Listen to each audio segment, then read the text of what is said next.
জ্যৈষ্ঠ মাসের শুক্লপক্ষের এই নির্জলা একাদশী ব্রত সম্পর্কে ব্রহ্ম বৈবর্ত পুরাণে শ্রী ভীমসেন ব্যাস সংবাদে বর্ণিত হয়েছে। মহারাজ যুধিষ্ঠির বললেন, হে জনার্দন, আমি অপরা একাদশীর সমস্ত মাহাত্ম্য শ্রবণ করলাম। এখন জ্যৈষ্ঠ শুক্লপক্ষের একাদশীর নাম ও মাহাত্ম্য কৃপাপূর্বক আমার কাছে বর্ণনা করুন। শ্রীকৃষ্ণ বললেন, এই একাদশীর কথা মহর্ষি ব্যাসদেব বর্ণনা করবেন, কেননা তিনি সর্বশাস্ত্রের অর্থ ও তত্ত্ব পূর্ণরূপে জানেন। রাজা যুধিষ্ঠির ব্যাসদেবকে বললেন, হে মহর্ষি দ্বৈপায়ন, আমি মানুষের লৌকিক ধর্ম এবং জ্ঞানকাণ্ডের বিষয়ে অনেক শ্রবণ করেছি। আপনি যথাযথভাবে ভক্তি বিষয় নিয়ে কিছু ধর্মকথা এখন আমায় বর্ণনা করুন। শ্রী ব্যাসদেব বললেন, হে মহারাজ, তুমি যেসব ধর্মকথা শুনেছ, এই কলিযুগের মানুষের পক্ষে সে সমস্ত পালন করা অত্যন্ত কঠিন। যা সুখে, সামান্য খরচে, অল্প কষ্টে সম্পাদন করা যায়, অথচ মহাফল প্রদান করে এবং সমস্ত শাস্ত্রের সাররূপ সেই ধর্মই কলিযুগের মানুষের পক্ষে করা শ্রেয়। সেই ধর্মকথাই এখন আপনার কাছে বলছি। উভয় পক্ষের একাদশী দিনে ভোজন না করে উপবাস ব্রত করবে। দ্বাদশী দিনে স্নান করে শুদ্ধ হয়ে নিত্যকৃত সমাপনের পর শ্রীকৃষ্ণের অর্চন করবে। এরপর ব্রাহ্মণদেরকে প্রসাদ ভোজন করাবে। অশৌচাদিতেও এই ব্রত কখনো ত্যাগ করবে না। যে সকল ব্যক্তি স্বর্গে যেতে চায়, তাদের সারা জীবন এই ব্রত পালন করা উচিত। পাপ কর্মে রত ও ধর্মহীন ব্যক্তিরাও যদি এই একাদশী দিনে ভোজন না করে, তবে তারা যম যাতনা থেকে রক্ষা পায়।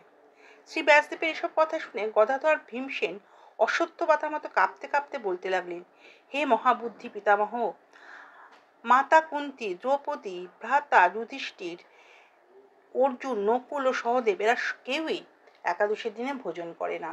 আমাকেও অন্ন গ্রহণ করতে নিষেধ করে, কিন্তু দুঃসহ ক্ষুধা যন্ত্রণার জন্য আমি উপবাস করতে পারি না।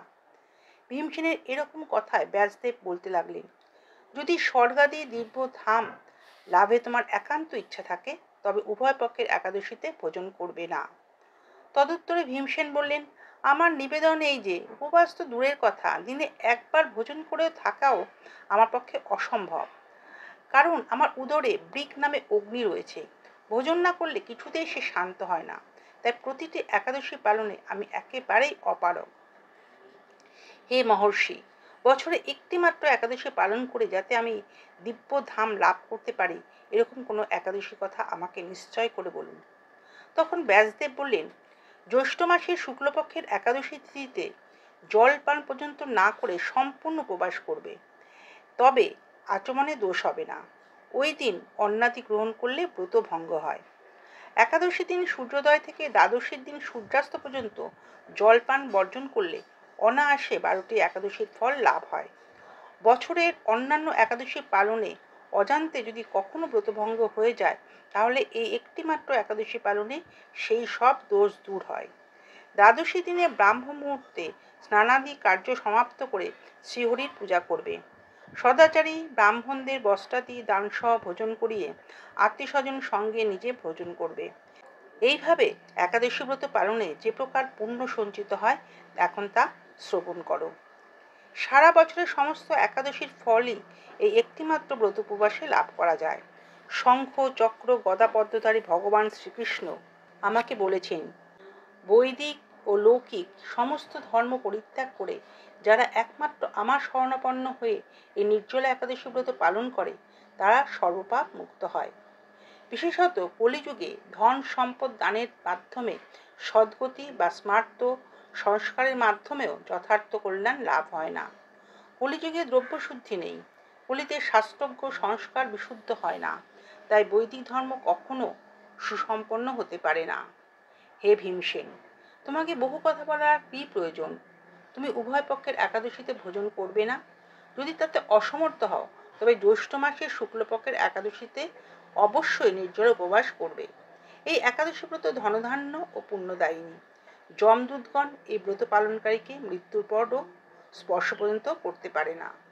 পক্ষান্তরে বিষ্ণুদূতগণ তাকে বিষ্ণুলোকে নিয়ে যান। শ্রী ভীমসেন ওই দিন থেকে নির্জলা একাদশী পালন করতে থাকায় এই একাদশী পাণ্ডবা নির্জলা বা ভীমসেনী একাদশী নামে প্রসিদ্ধ হয়েছে। এই নির্জলা একাদশীতে পবিত্র তীর্থে স্নান, দান, জপ, কীর্তন ইত্যাদি যা কিছু মানুষ করে তা অক্ষয় হয়ে যায়। যে ব্যক্তি ভক্তি সহকারে এই একাদশী মাহাত্ম্য পাঠ বা শ্রবণ করেন তিনি বৈকুণ্ঠধাম প্রাপ্ত হন। Thanks for watching.